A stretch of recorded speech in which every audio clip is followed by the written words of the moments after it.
Herb. Herb is a plant. I mean, herbs are good for everything.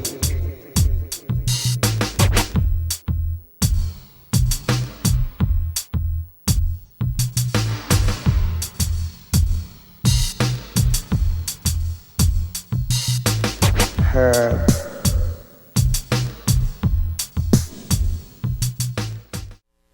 Welcome to Eugene Cannabis TV. You made show number 619. You got DanK, your host, and we're going to do some, let me do the current event, not current events, but upcoming events.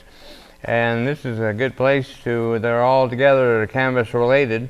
The next one coming up that I've got down here that I know of is August 12th through the 14th. Now that's coming up pretty quick. That's the Cannabis versus Cancer Campout.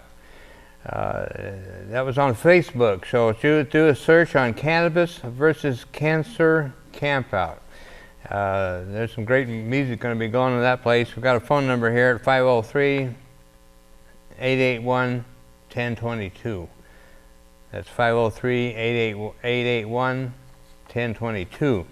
And then August 13th through the 14th is the Oregon's first Cannabis Growers Fair, and that's going to be at the Oregon State Fairgrounds. Now that's not the state fair, but it's going to be at the fairgrounds. The website on that is OregonCannabisGrowersFair.com.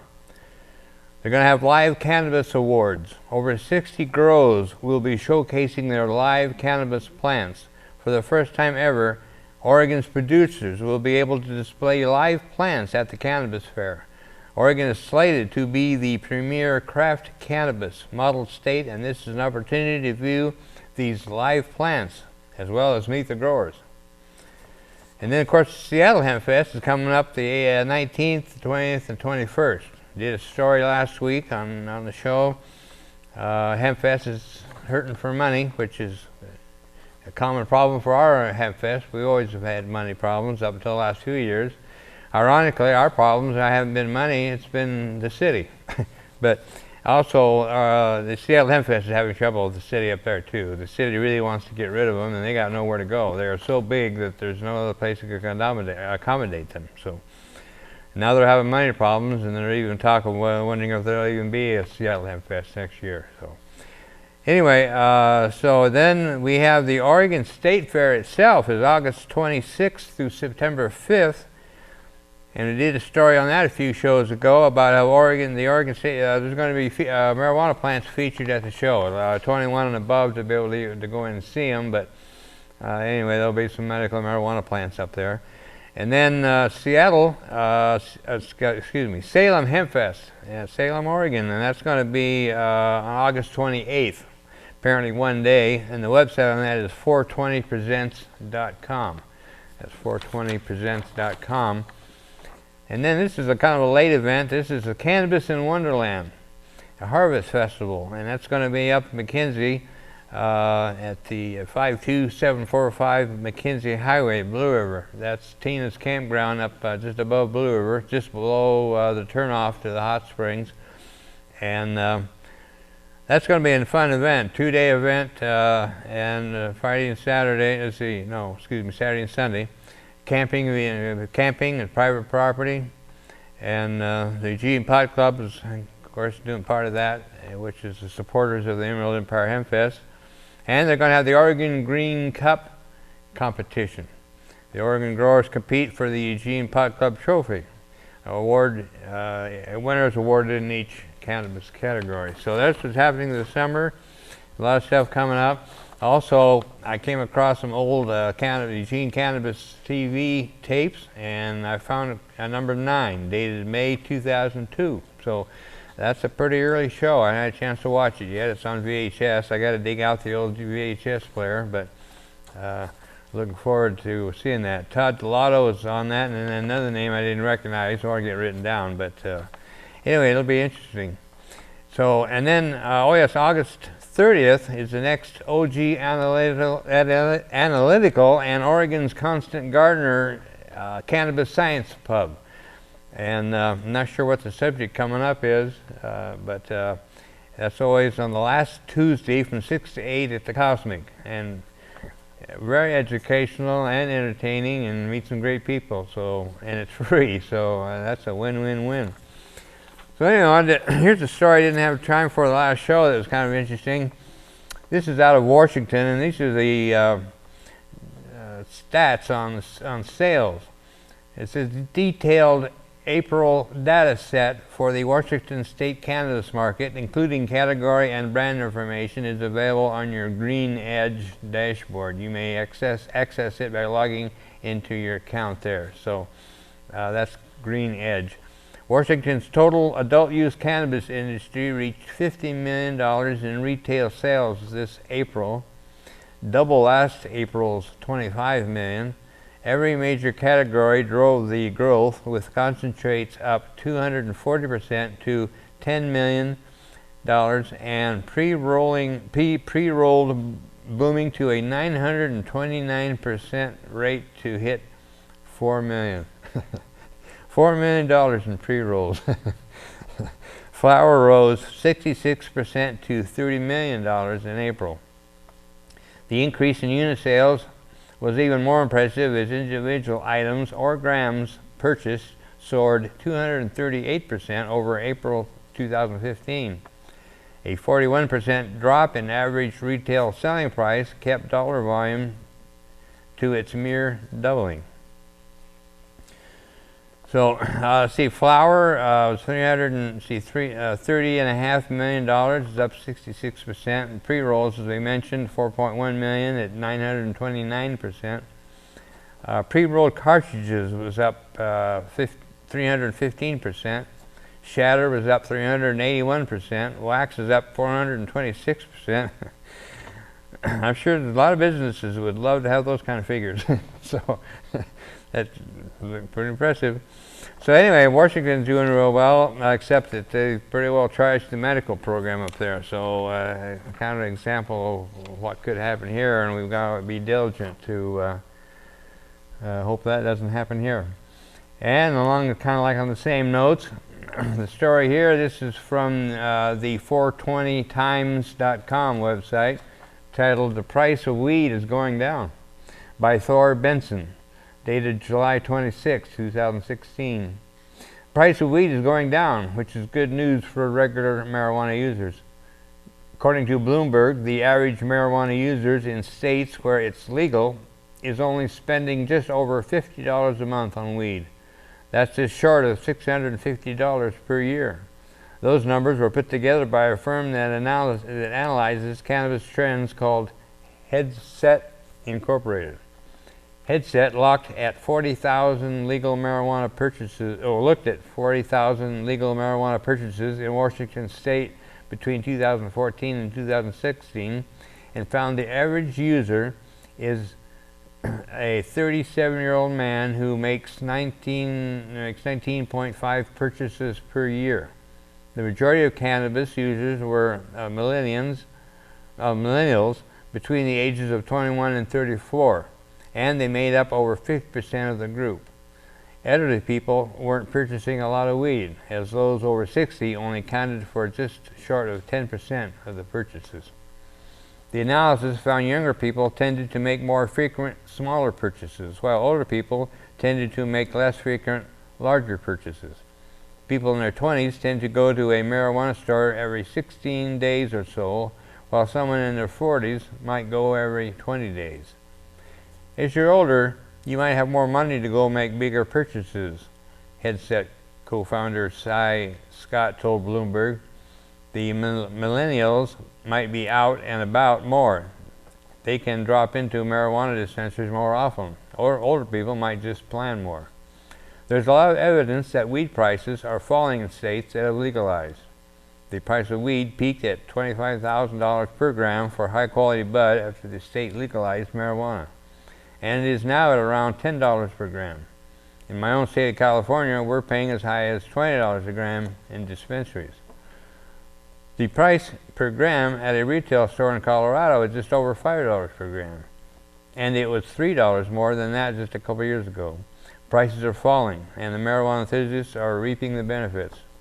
One group of people who's had issues with the falling price of weed is the stores that are selling it.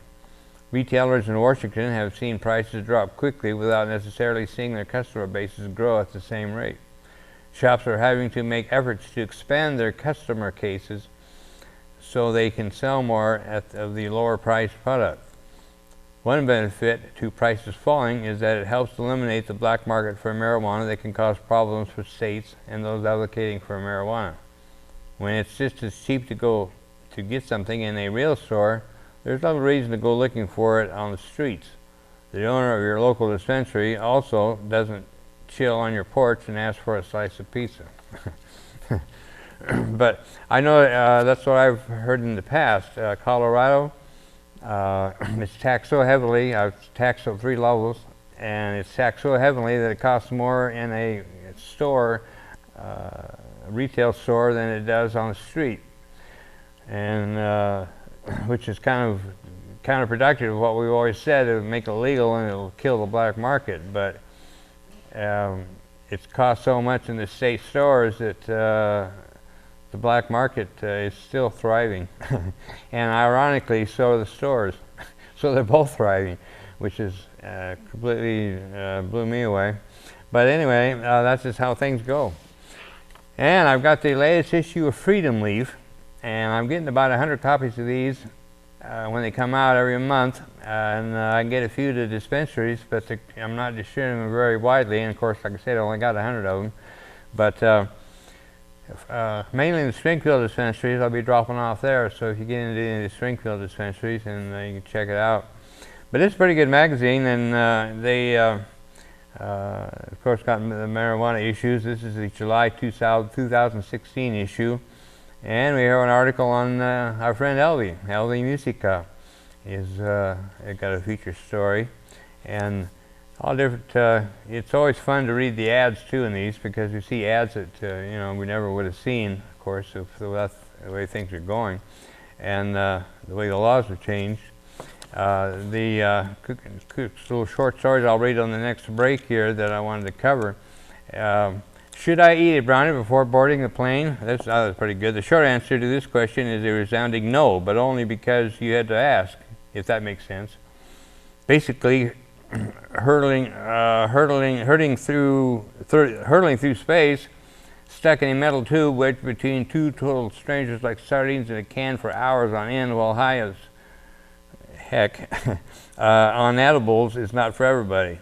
Just the fact that you're wondering if that's a good plan or not means it's definitely not a good one.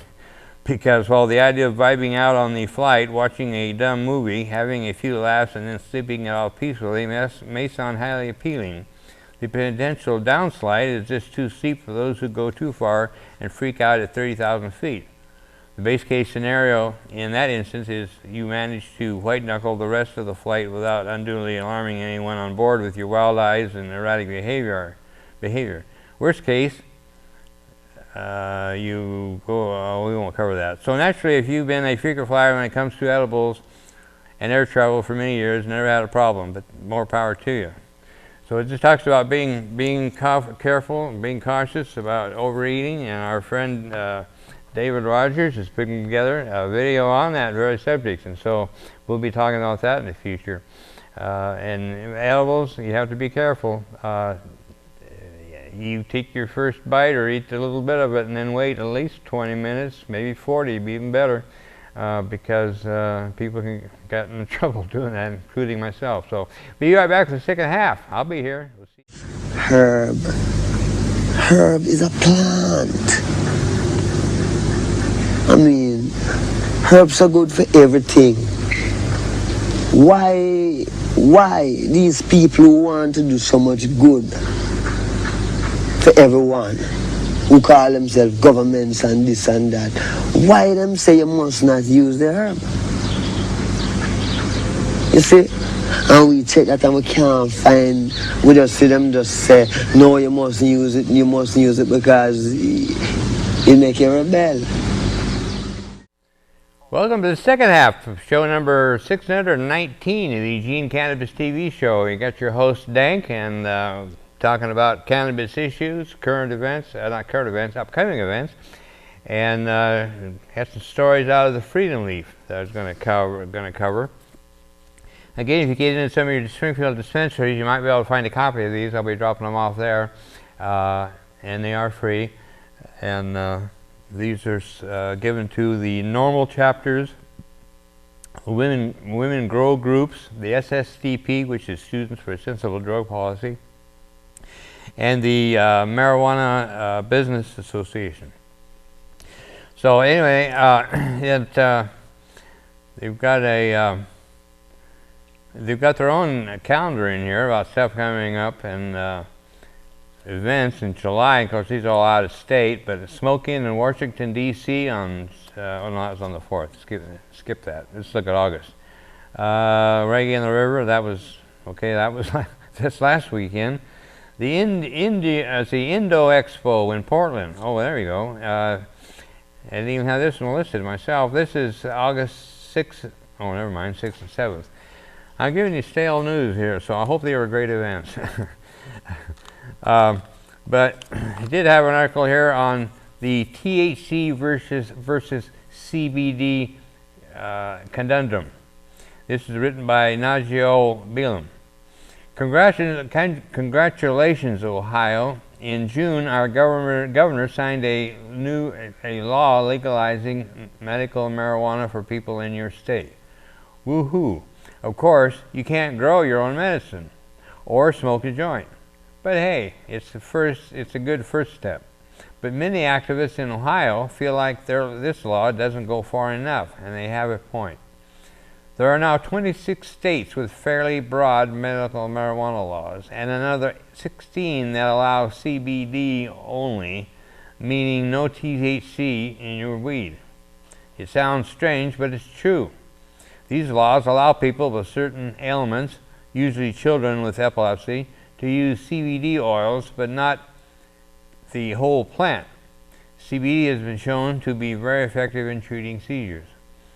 The usual argument for allowing CBD and not THC is that CBD doesn't get people high like THC does, therefore CBD is a real medicine.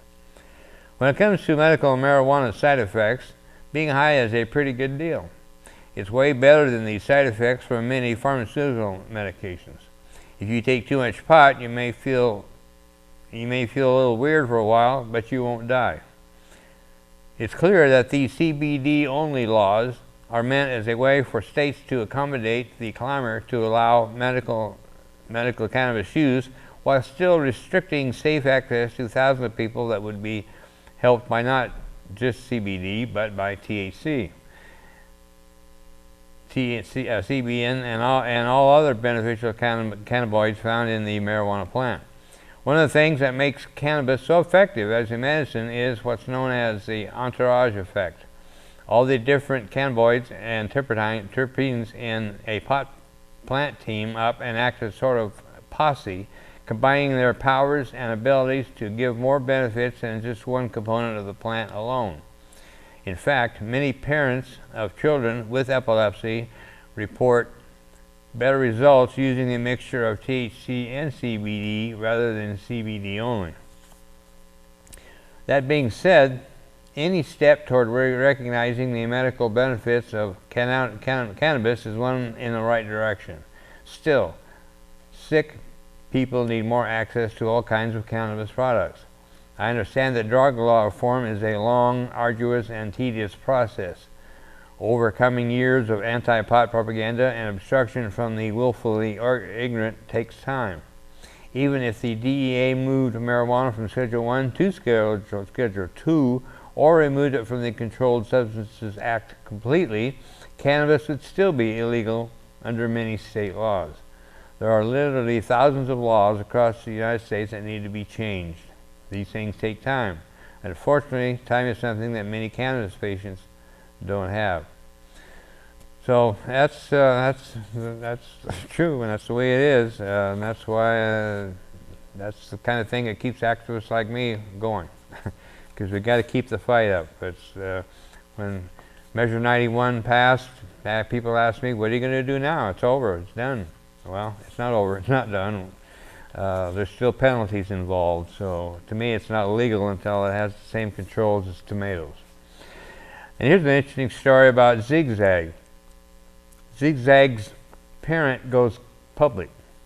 Despite the inroads made by the cannabis industry in recent years, few options still exist for stock marijuana investors interested in the big space outside of the more thinly traded world of the OTC bulletin board.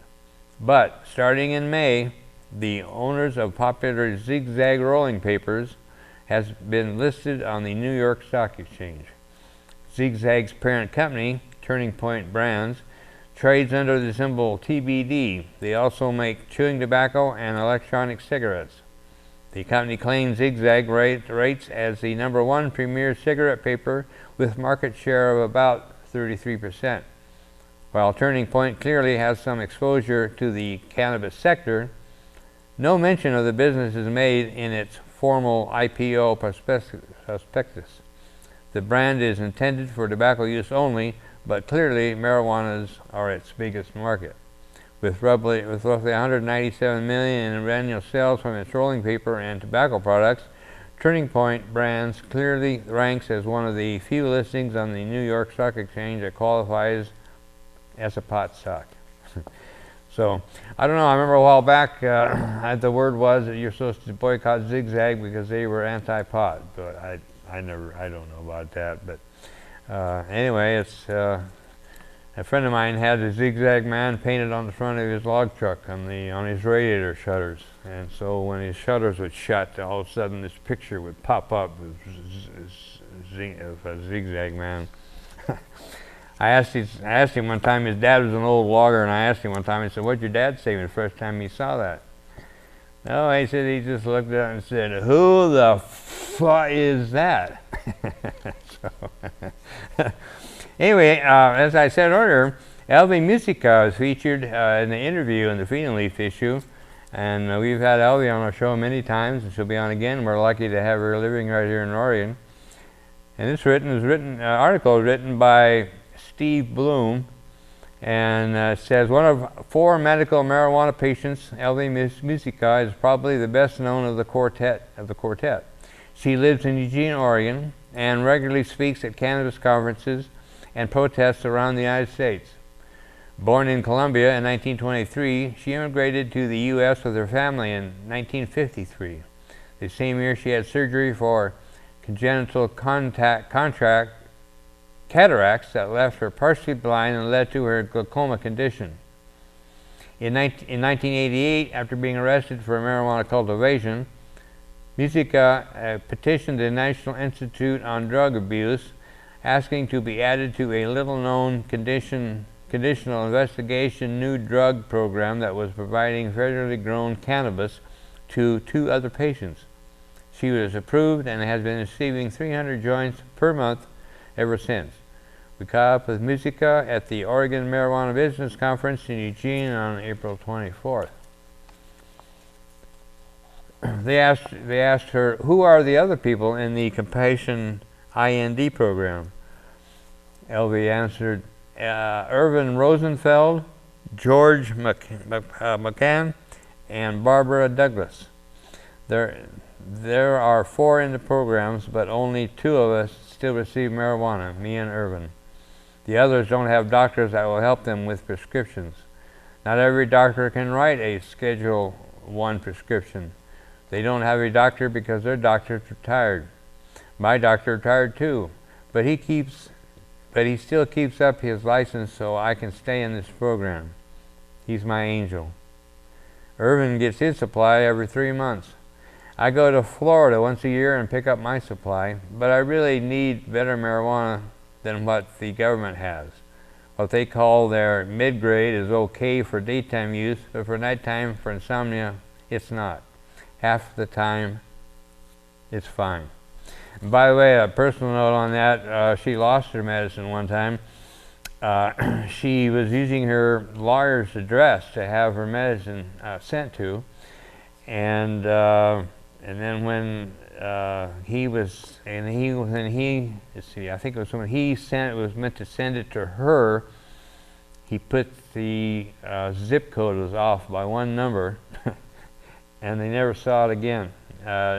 And being what it was, the government didn't have any interest, the post office, they had no interest in trying to find out what happened to her medicine. So she just lost it that month. So apparently somebody had a real ground score, I guess, for 300 joints. The tin alone, I've heard that she's received up to $3,000 just for the value of the tin, just because it's so rare that the joints come in. So anyway, they asked her, the federal marijuana is grown at the University of Mississippi under the jurisdiction of the MIDA. Is the Compassionate IND program a worthy program?